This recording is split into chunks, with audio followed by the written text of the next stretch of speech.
respected dignitaries on the stage, Muazzez Samin Hazrat, Assalamu alaikum warahmatullahi wabarakatuh and good afternoon. मेरे बारे में आप लोग ऑलरेडी बहुत कुछ जानते हो और आप लोगों ने सुन भी रखा होगा बहुत कुछ. फिर भी जो मेरी जर्नी रही है यहाँ तक, स्टार्टिंग में मैं थोड़ा सा उसके बारे में आपको बताऊँगी. मेरी जो जर्नी स्टार्ट हुई है स्कूल से ही स्टार्ट हुई है. स्कूल से क्या, बल्कि पैदा होने से स्टार्ट हुई है. अब पैदा होते ही किसी को नहीं पता होता ना कि उसको ज़िंदगी में क्या करना है, क्या बनना है. शुरुआत पर एक चीज़ से होती है, वह सीखना. वहाँ भी आपकी शुरुआत इल्म से ही होती है. आप बोलना सीखते हो, फिर आप चलना सीखते हो, सीख ही रहे हो आप. सीखना क्या है? इल्म है. आपको किसी तरह का इल्म जो है वो मिल रहा है, अल्लाह ताला आपको सिखा रहे हैं, आपके पेरेंट्स आपको सिखा रहे हैं. तो मेरी शुरुआत इल्म से ही हुई. अब जब मैंने स्कूलिंग अपनी शुरू की तो ज़िला परिषद के उर्दू मीडियम स्कूल से जो है वो मैंने अपनी पढ़ाई 12th तक कंप्लीट की. वहाँ पे भी मुझे इतना ज़्यादा कुछ शऊर नहीं था कि मुझे ज़िंदगी में क्या करना है. बहुत टाइम तक इतना शऊर नहीं था, पर इतना पता था कि मेरे जो हालात है, मेरी फैमिली के जो हालात है वो मुश्किल है. फाइनेंशियली जो है वो मेरे माँ बाप बहुत स्ट्रगल कर रहे हैं. उनको जो है वो छोटी छोटी ज़रूरतों को पूरा करने के लिए स्ट्रगल करना पड़ रहा है. सोसाइटी का इतना प्रेशर है कि आप अपनी बेटी को ना पढ़ाए, ख़ास तौर पर ये बड़ा प्रेशर होता है. तो ये सारी चीज़ें जो है वो बचपन से ही मैं देखती आ रही थी. अब एक छोटे से बच्चे की समझ कितनी होती है, उसको तो बुरा लगना लग जाता है ना. उसमें जो सर ने बताया इमोशनल क्वेश्चन, वो उस वक्त तक डेवलप नहीं हुआ होता. उसको तो बुरा ही लग रहा है. मुझे तो बस बुरा लग रहा है चीज़ों का कि गरीबी है, क्यों है, मेरे पास क्यों है, बाकी बच्चे तो इतना अच्छे हैं, वो खेलने जा रहे हैं, घूमने जा रहे हैं, मेरे साथ ही ऐसे क्यों है. तो बुरा लगता था. पर फिर धीरे धीरे ये रियलाइज़ भी हुआ कि अब करना तो पड़ेगा कुछ, तो हालात बदलने के लिए. बैठे रहोगे तो क्या होगा, जैसे पैदा हुए हो वैसे ही मर जाओगे किसी दिन, कुछ नहीं बदलने वाला. तो उस वक्त बस इतनी समझ थी छोटी सी अदीबा को, छोटा सा उसका दिमाग, बस उसको उतनी ही समझ थी कि पढ़ना पड़ेगा. बिना पढ़ाई के कुछ नहीं होगा, पढ़ना पड़ेगा. किसी तो जगह करियर में आपको जो है वो सेटल होना पड़ेगा. कोई भी आप जॉब कर लो, पर करियर में सेटल होना पड़ेगा. तभी जो है वो फाइनेंशियली सोशली चीज़ें थोड़ी बहुत बदलेगी. तो मैं बहुत मेहनत करके पढ़ाई करती थी. किताबों को लेके जब बैठती थी तो ज़बरदस्ती नहीं बैठती थी, मजबूरी समझ के नहीं बैठती थी. मुझे पढ़ने का बहुत शौक़ था और मैं बड़े शौक़ से पढ़ती भी थी. स्कूल में जो पढ़ाया जा रहा था वो बड़े गौर से सुनती थी. मैं बोलती बहुत कम थी. अब जब ये सब कुछ हुआ है तो उसके बाद मैं बहुत बोल रही हूँ. शायद इतना मैं ज़िंदगी में कभी नहीं बोली इससे पहले. तो मैं बोलती बहुत कम थी पर सुनती बहुत ज़्यादा थी. तो क्लासरूम में जो भी चल रहा है वो बड़े गौर से सुनना, उसको जो है वो समझने की कोशिश करना है. ऐसे नहीं कि रट्टा मार के जो पास हो जाना है. फिर घर आके भी जो पढ़ाई को बड़े शौक़ से करना, ये सारी चीज़ें मैं करती थी. अब धीरे धीरे 10th तक गई. 10th में जो है वो परसेंटेज अच्छा आ गया, क्लास में टॉप कर लिया. अब करियर के बारे में सोचना है ना. अक्सर हम में ऐसा होता है, मैंने आसपास देखा है कि अब करियर के बारे में जो है बच्चे 10th और 12th के बाद सोचना शुरू करते हैं. तो मेरे साथ भी वैसे ही हुआ कि अब बनना क्या है वो मैंने जो है वो वहाँ पे सोचना शुरू किया. अब मेरे पास एक्सपोजर बहुत कम था. आप जितने भी स्टूडेंट्स हैं यहाँ पे वो सारी चीज़ से रिलेट भी कर सकते होंगे कि आपको बहुत सारी चीज़ें नहीं पता होती कि करियर में क्या क्या बन सकते हो. ये MPSC UPSC जो है वो बड़ी नई चीज़ें होंगी आपके लिए. अपने बचपन में तो नहीं सुनी होगी कभी ये चीज़ें.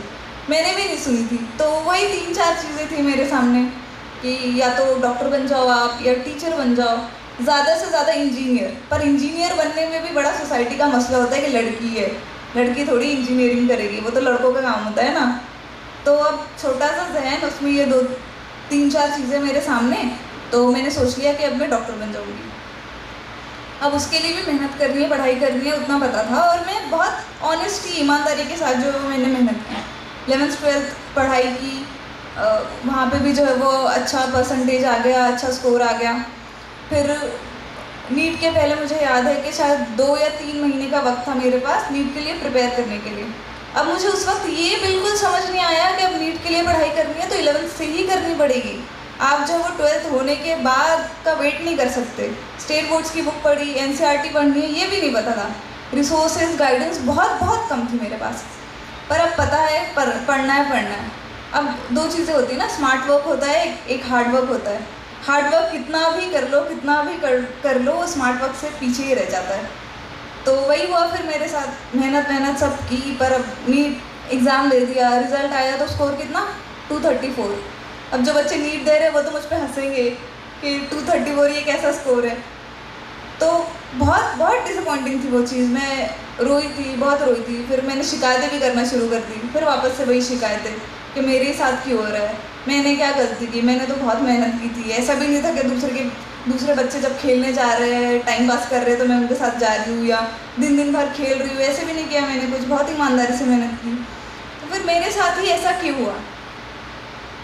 तो फिर वो है ना बात कि आपको जो है वो अल्लाह ताला पर उस वक्त भी यकीन रखना है जब चीज़ें आपके मुताबिक नहीं होती, क्योंकि जिसको हम शर समझ रहे हैं वो हमारे लिए खैर हो सकती है, और जिसको हम खैर समझ रहे हैं वो हमारे लिए शर हो सकती है।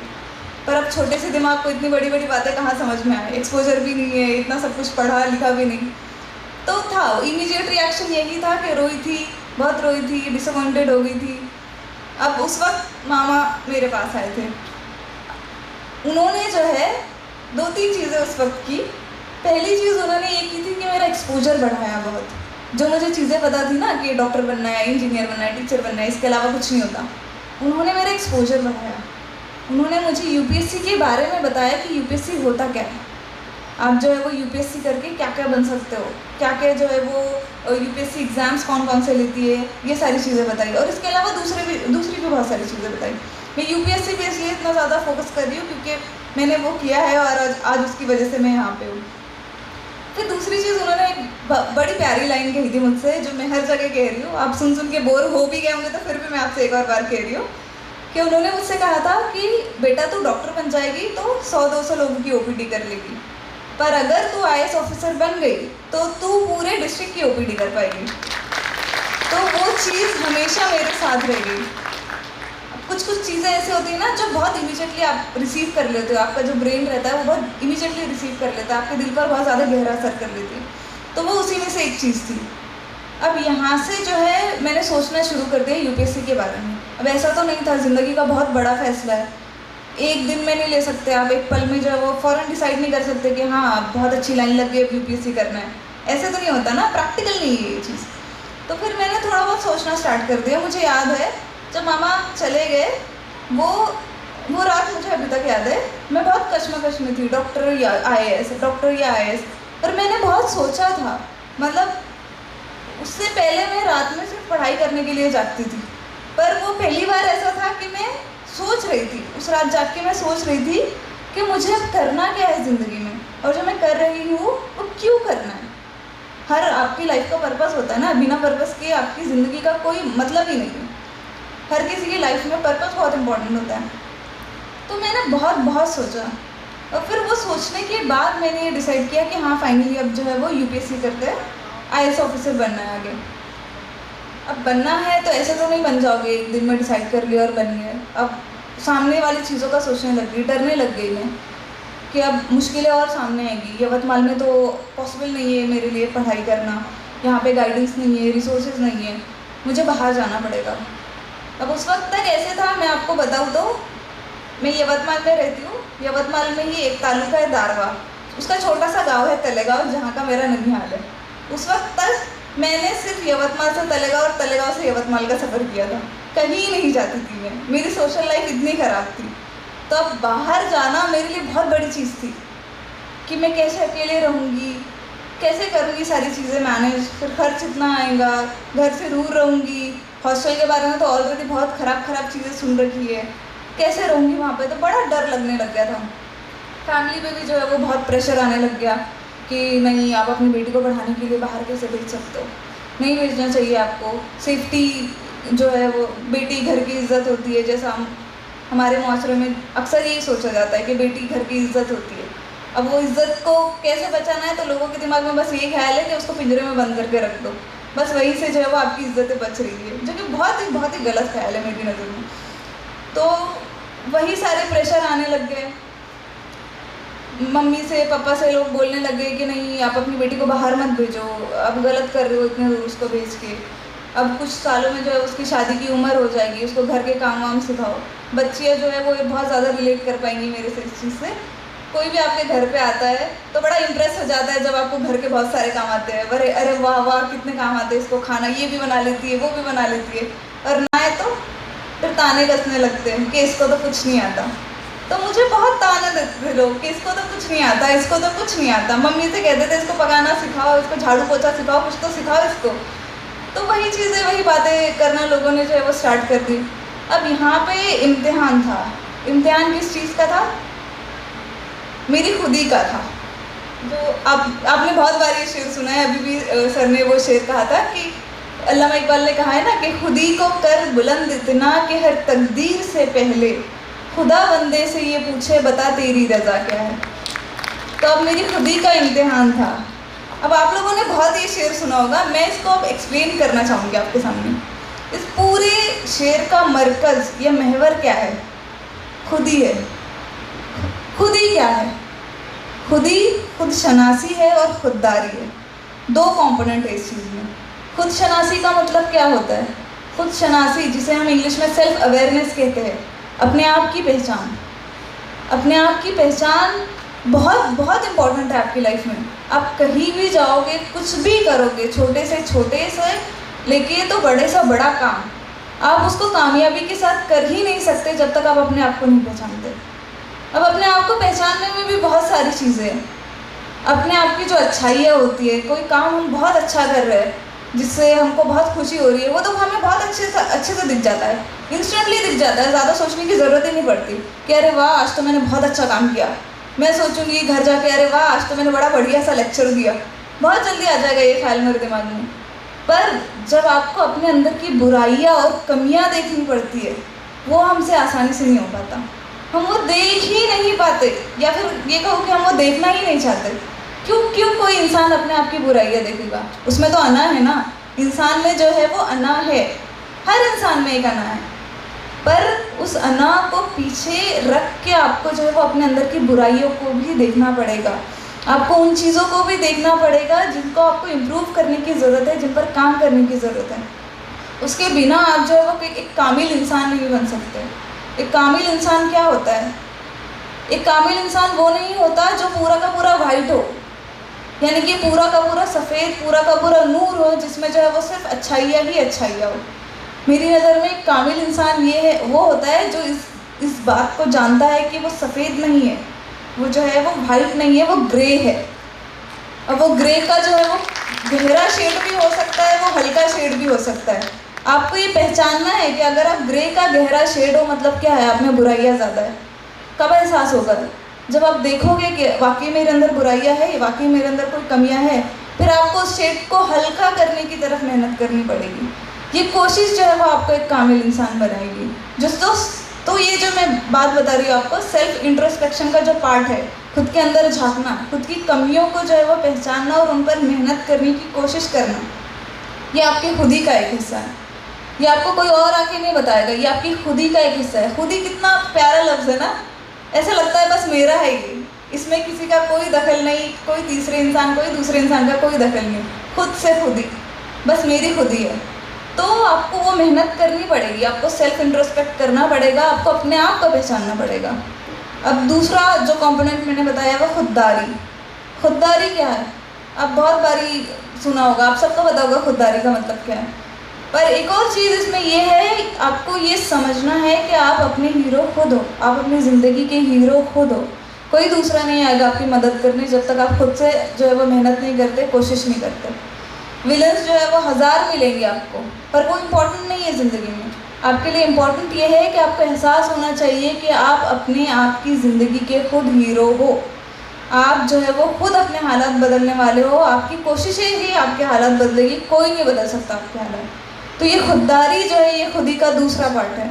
तो खुद शनासी और खुददारी, ये दो चीज़ें बहुत बहुत इम्पोर्टेंट चीज़ें हैं। और यही चीज़ थी जो मेरी मदद बनी उस यवतमाल से पुणे तक के सफ़र में जाने के लिए। अब मैंने यहाँ से डिसाइड कर लिया कि पुणे जाना है। फिर वो जो प्रॉब्लम्स थी, अब उसके सोल्यूशन पे सोचोगे ना, अब प्रॉब्लम्स में नहीं सोचना है। प्रॉब्लम्स पे सोच के तो पूरी ज़िंदगी कम पड़ जाएगी और आगे बढ़ ही नहीं पाओगे। एक इंग्लिश का वर्ड है इनएक्शन। तो ओवर थिंकिंग जो होती है ना, मुसीबतों के बारे में बहुत ज़्यादा सोचना, दैट लीड्स टू इनएक्शन। बैठ जाते हो, जमूद जिसको उर्दू में बोलते हो, कुछ नहीं करते हो। तो वो नहीं करना था, प्रॉब्लम्स जो है उसका सोल्यूशन सोचना है। तो अब सोशल जो प्रॉब्लम आ रही है, सोसाइटी का प्रेशर ये वो सब, उसमें जो है उसका सोल्यूशन ये था कि मेरे पेरेंट्स ने मुझे सपोर्ट किया, आखिरी हद तक सपोर्ट किया। बहुत सारी चीज़ें मुझ तक पहुँचने भी नहीं दी, उन्होंने वो सारा प्रेशर को जो है वो साइडलाइन किया मेरे लिए। फाइनेंशियल कंस्ट्रेंट्स बहुत आ रहे हैं, अब फाइनेंशियल कंस्ट्रेंट्स आ रहे हैं, स्ट्रगल बहुत ज़्यादा है। उस वक्त जो है वो सेवा ने मेरा हाथ थामा, और ऐसे नहीं था कि फेलियर आ जाने के बाद छोड़ दिया हाथ।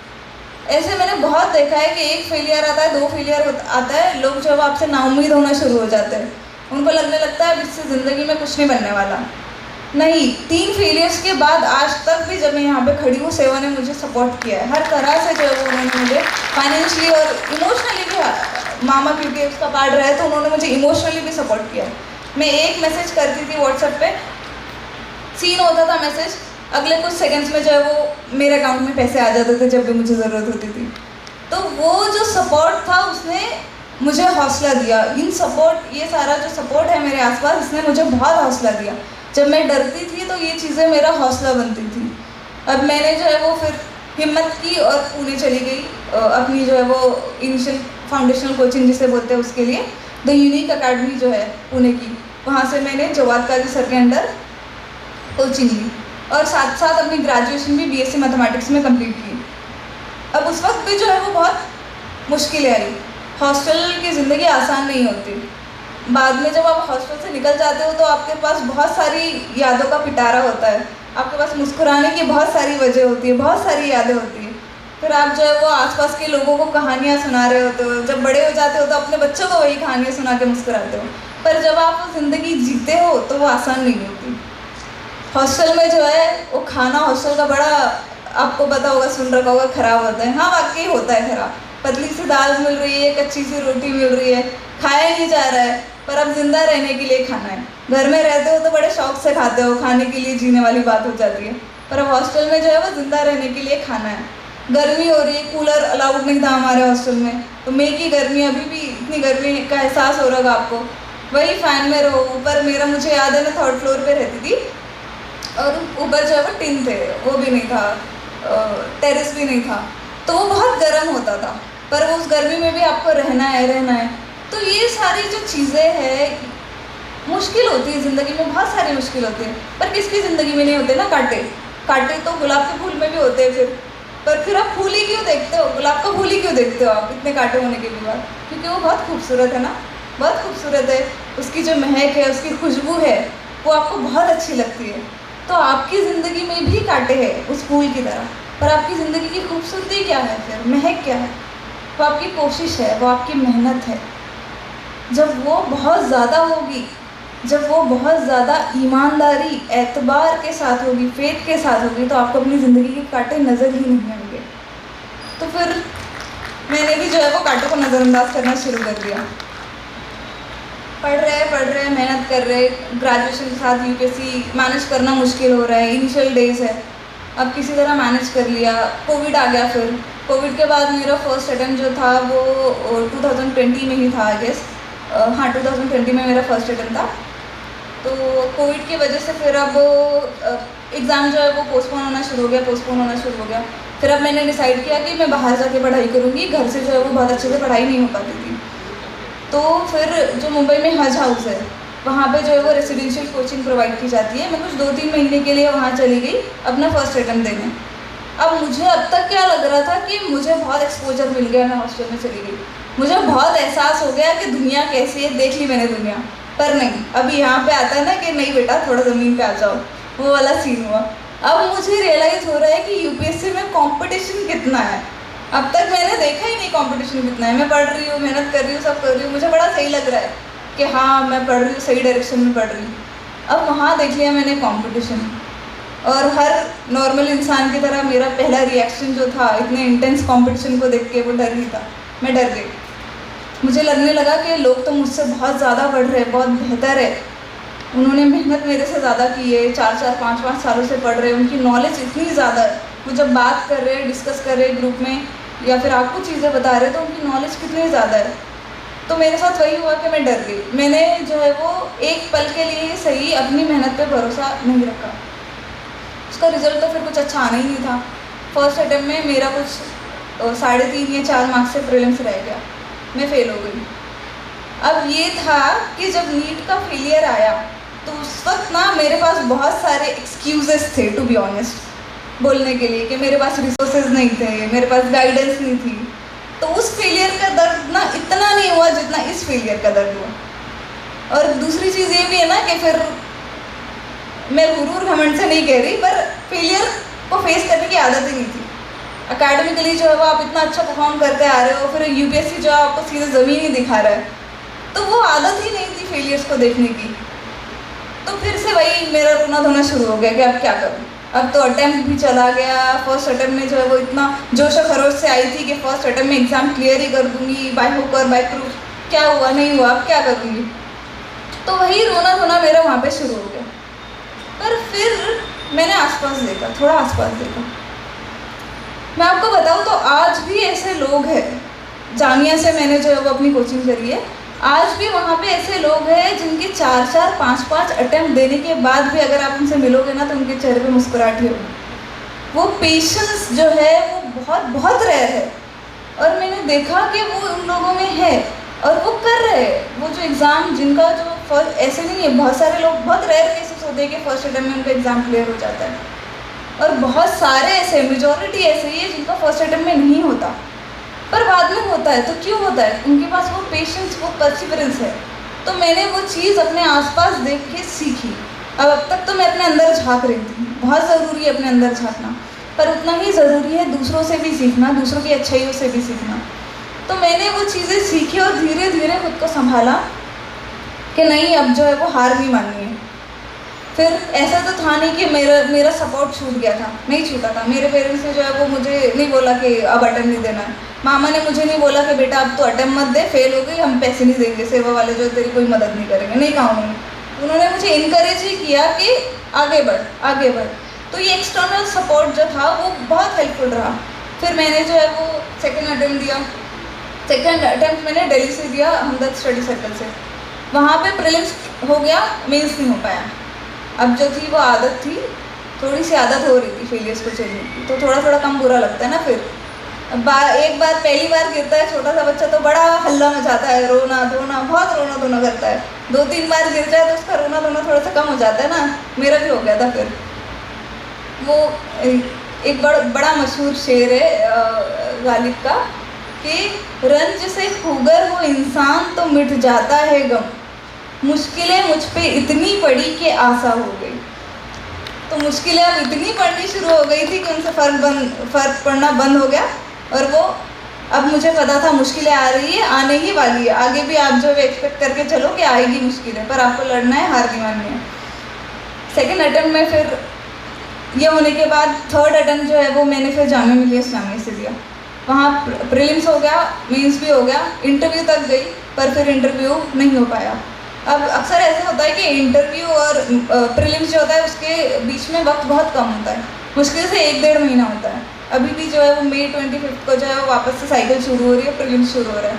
तो इस वक्त तो मेरे पास इतना वक्त भी नहीं था कि मैं रो, वक्त ही नहीं था मेरे पास कि रोने बैठूंगी तो पढ़ेगा कौन?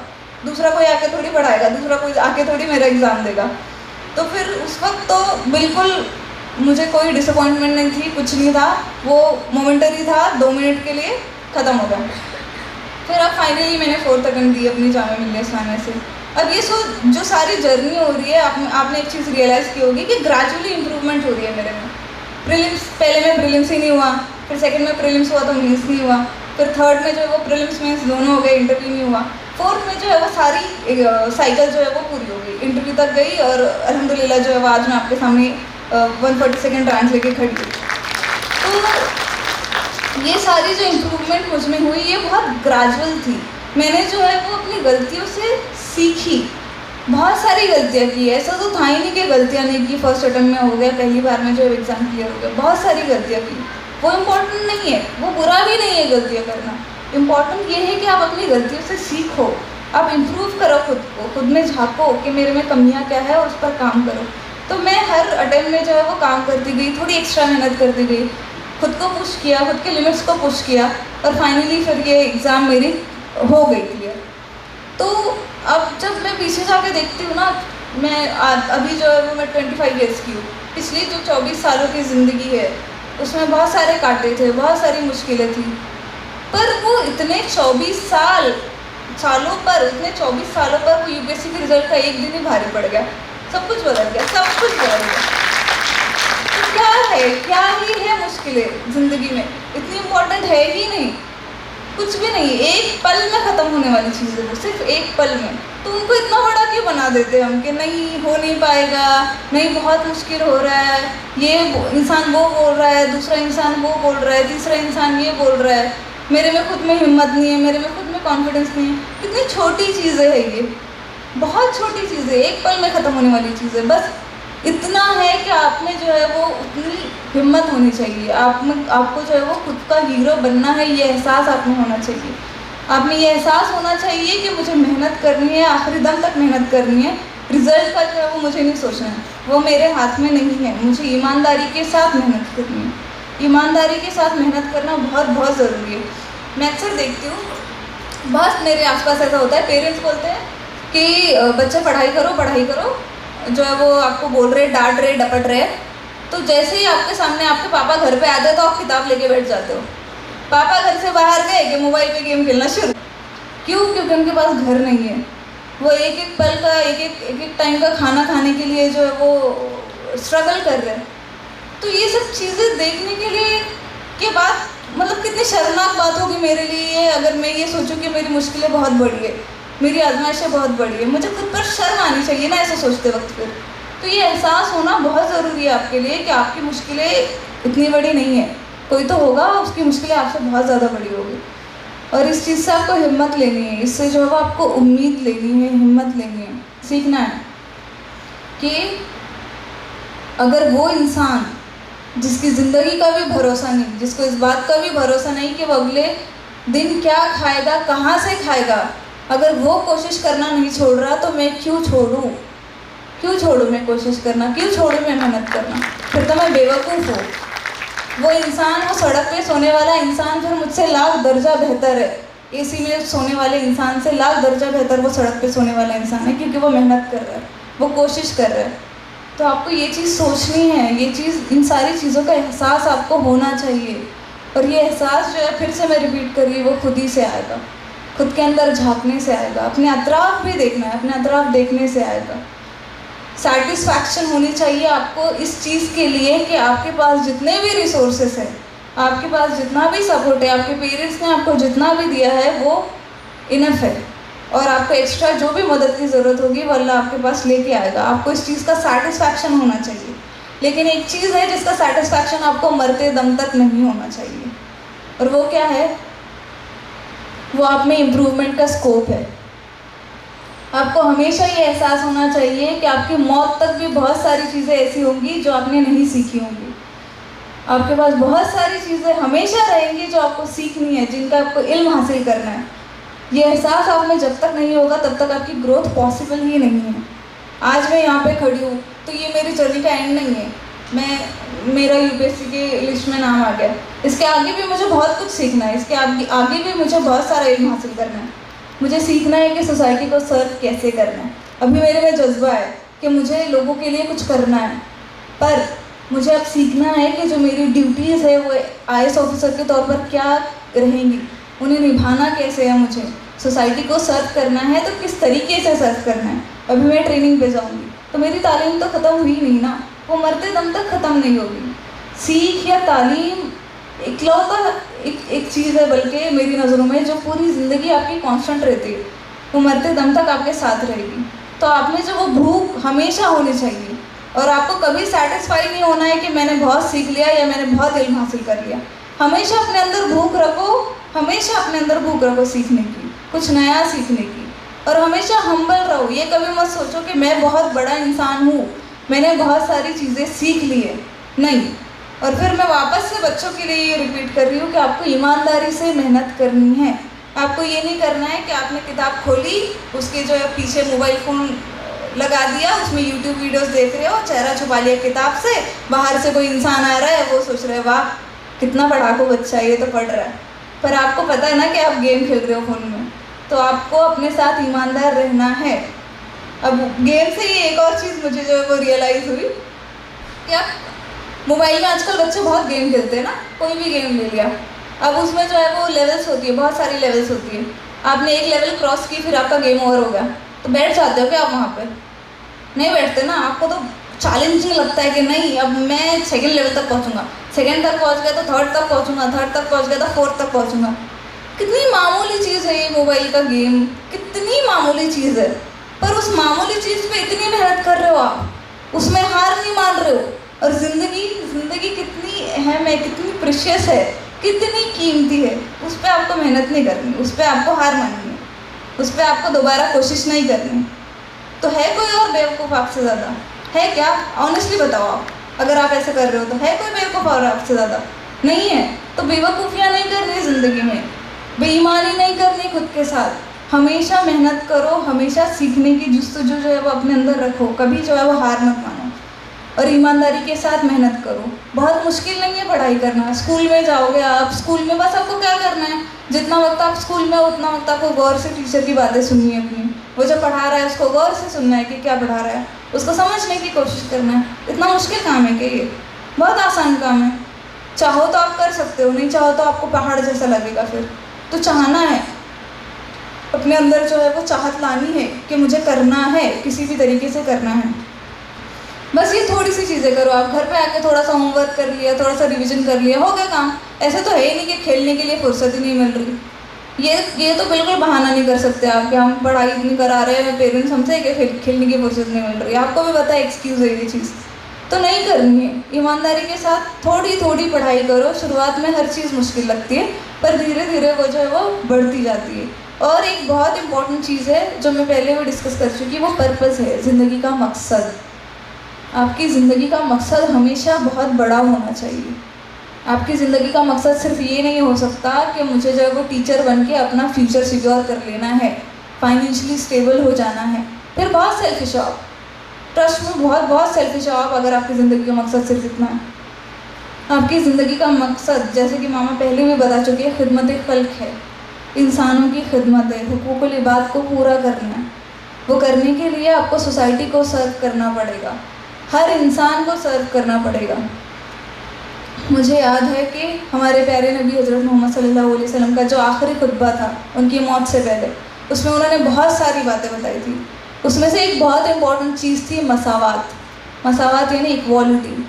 आपको इक्वालिटी के साथ हर किसी के साथ इंसाफ करना है, चाहे वो किसी भी रिलीजन का हो। आई रिपीट, चाहे वो किसी भी रिलीजन का हो, चाहे वो किसी भी कास्ट का हो, चाहे वो किसी भी रीजन का हो, आपको उसके साथ इंसाफ करना है, आपको उसको इज्जत देनी है, आपको जो है वो उसकी डिग्निटी प्रोटेक्ट करनी है, आपको जितना हो सके उसकी हेल्प करनी है। और यही जो है वो आपकी ज़िंदगी का मकसद होना चाहिए, यही जो है आपका अल्टीमेट गोल होना चाहिए। बाकी सारी चीज़ें मीन्स होती है। IAS ऑफिसर बनना ज़रिया है, बस है, टीचर बनना ज़रिया है, डॉक्टर बनना ज़रिया है। आप जो है वो ज़रिए के ज़रिए से करते क्या हो वो मैटर करता है, और आपको ये सारी चीज़ें करनी है, और ये कभी नहीं भूलना है, कभी नहीं भूलना है। अगर आप ये भूल गए ना तो समझ लो आपकी ज़िंदगी बहुत छोटी है। छोटी मतलब मामूली, आपने अपनी ज़िंदगी में कुछ बड़ा नहीं किया, और ऐसा कोई नहीं है ना जो चाहता नहीं कि ज़िंदगी में बड़ा करना है।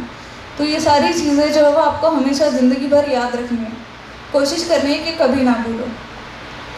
इसके बाद जो है वो पेरेंट्स यहाँ पे बहुत सारे बैठे हैं, उनसे भी मेरी छोटी सी गुजारिश है कि मुझे जो है वो मेरे पेरेंट्स ने, मेरे मामा ने बहुत सपोर्ट किया, बहुत सपोर्ट किया। उन्होंने कभी ये नहीं कहा कि बेटा तो फेल हो गई, 2 बारी फेल हो गई, बेटा तो तीसरी बारी भी फेल हो गई, अब जो है वो कुछ नहीं हो पाएगा। ऐसा तो नहीं होगा ना कि उनको जो है वो मेरे फेलियर से डिसअपॉइंटेड फील नहीं हुआ होगा।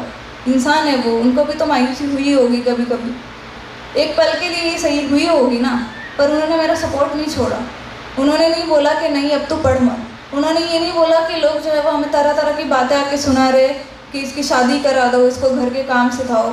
जो लोग जो है वो कहीं भी जाओ तो हमारे पीछे पड़ जाते हैं कि आपकी बेटी इतने सालों से गई, अभी तक कुछ नहीं हुआ क्या उसका, अभी तक जो है वो पढ़ ही रही है क्या, और कितना टाइम लगेगा। कितना छोटा सा सेंटेंस है ना ये, और कितना टाइम लगेगा, बहुत बारी सुना है मैंने ये लोगों को बोलते हुए। पर कितना चुभता है ये कि आपको पता ही नहीं है, आपको खुद को नहीं पता और कितना टाइम लगेगा। मुझे थोड़ी पता कि कौन से अटेम्प्ट में मेरा यूपीएससी क्लियर हो जाएगा। कितना चुभती है ये चीज़, क्योंकि आपको रियलाइज़ करवा रही है कि आपने बहुत ज़िंदगी का वक्त दे दिया उसको, फिर भी जो है आपके हाथ में कुछ नहीं है।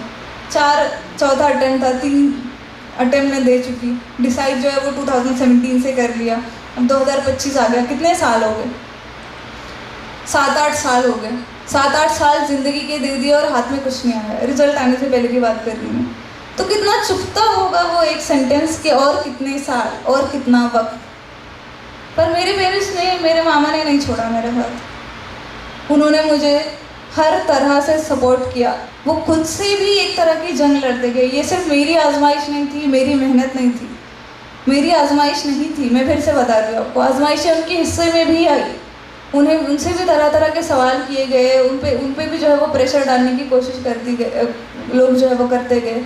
उन पे भी जो है वो फाइनेंशियल और तरह तरह के दूसरे कंस्ट्रेंट्स आए। मामा को भी बहुत सारे लोग बोलते होंगे कि क्यों इतना पैसा उस पर वेस्ट कर रहे हो, आई एम श्योर बोलते ही होंगे। पर उन्होंने जो है वो ये चीज़ें मुझ तक आने नहीं दी। उन्होंने मुझे हर तरह से सपोर्ट किया। तो आपको भी यही करना है, स्पेशली बच्चियों के लिए। आपको उनको सपोर्ट करना है, आपको उनका हाथ नहीं छोड़ना कभी। आप मेरा यकीन माने, बाहर का इंसान जिसको आप जानते नहीं, वो आपको गाली भी देकर चला गया ना, तो आपको उतना बुरा नहीं लगेगा, थोड़ा सा बुरा लगेगा। लेकिन आपकी माँ, आपका बाप, आपका बहन, आपका भाई आपसे छोटा सा भी सवाल कर लेना कि बेटा तुझसे क्यों नहीं हो पा रहा, या बेटा तू इतना फेल हो रही है, तुझे तो कुछ आता ही नहीं, तो वो इतना चुभता है ना, वो इतना चुभता है कि उस एक पल में जो इंसान सोच लेता है कि नहीं अब मुझे करना ही नहीं। तो अपनों की कही हुई बातें जितना चुभती है, उनका एक छोटा सा स्टेप सपोर्ट के लिए भी उतना ही मैटर करता है। वो आपको उतना ही हौसला दे सकता है। वो आपकी जो है एतबार खुद पर और अपनी कामयाबी पर उतना ही बढ़ा देता है। तो ये मेरी आपसे गुजारिश है, आप सच में, ये मेरी आपसे गुजारिश है कि आप अपनी बच्चियों का, अपने बच्चों का साथ मत छोड़ें। वो फेल होते हैं, उन्हें फेल होने दें। कौन सा इंसान परफेक्ट है दुनिया में? कोई ऐसा इंसान है जो कभी फेल नहीं हुआ? एग्ज़ाम में नहीं फेल हुआ होगा तो ज़िंदगी के किसी और हिस्से में फेल हो गया होगा, किसी और कोशिश में नाकाम हो गया होगा। हम क्यों फेलियर्स को जो है वो इतना बड़ा बना लेते हैं कि वही जो है वो हमारी सारी ज़िंदगी को डिफ़ाइन करने लगते हैं कि इसकी ज़िंदगी बस इसकी फेलियर से डिफ़ाइन है। इसके फेलियर जो है ये बताते हैं कि ये कैसा इंसान है, ये इसकी सक्सेस बताती है कि ये कैसा इंसान है। ऐसे नहीं होता। आपको फेलियर्स में भी अपने बच्चों का साथ देना है। आपको जो है वो उन पर बहुत ज़्यादा प्रेशर भी नहीं डालना। आप अच्छे बेहतर तरीके से जानते हो कि आपके बच्चे में कितना पोटेंशियल है और वो कितनी कोशिश कर सकता है। तो आप उनको बस सपोर्ट करें, उनको जो है वो हर तरह से सपोर्ट करें। ये कोशिश करें कि ये बाहर की जो चीज़ें, एक्सटर्नल प्रेशर है, उन तक ना पहुँचे। आप उनकी पढ़ाई को कभी ना रोकें सोसाइटल प्रेशर की वजह से। दीन जो है वो ये नहीं बोलता कि आपको पढ़ाई नहीं करनी है, सोसाइटी बोलती है। तो ये क्या सही चीज़ है कि जो अल्लाह जो हुक्म दे रहा है वो चीज़ को आप नहीं मान रहे सिर्फ इसलिए सोसाइटी का डर है, लोग क्या कहेंगे? क्या ये सही चीज़ है? नहीं ना, बहुत गलत चीज़ है ये। तो आपको सपोर्ट करना है, प्लीज़ प्लीज़ उन्हें सपोर्ट करें, आप हर तरह से सपोर्ट करें। और फिर आपको अगर दूसरी, आपके पास खुद कुछ लिमिटेशन है, फाइनेंशियल लिमिटेशन है, तो सेवा जैसे ऑर्गेनाइजेशन जो है वो आपके पास खुद चल के आ रही है कि हम आपकी मदद करेंगे, तो आप जो है उस मदद को रिसीव करना भी सीखें। आपको आपकी तरफ मदद आ रही है तो उसको रिसीव करना सीखे, उसको जो है वो जाने मत दे। वो मदद क्योंकि ऐसे ही नहीं आ गई, अल्लाह ने भेजी है आपकी तरफ वो, तो उसको रिसीव करना सीखे। और बहुत सारी चीज़ें धीरे धीरे जो है वो बच्चों को भी समझ आएगा कि उनको बहुत सारी चीज़ें सीखनी है। तालीम जो है उसकी कोई हद नहीं, कोई हद नहीं, उसकी कोई लिमिट नहीं। आप ज़िंदगी भर सीखते रहोगे। आपके पेरेंट्स भी ज़िंदगी भर सीखते रहेंगे कि कैसे जो है वो चीज़ें सही करनी है, बच्चों को किस तरीके से अच्छी तरीके से सपोर्ट करना है। तो बस आप वो भूख रखें खुद को इम्प्रूव करने की, खुद में ग्रोथ लाने की, और जो है वो बेहतर इंसान बनने की, कल से आज एक बेहतर इंसान बनने की।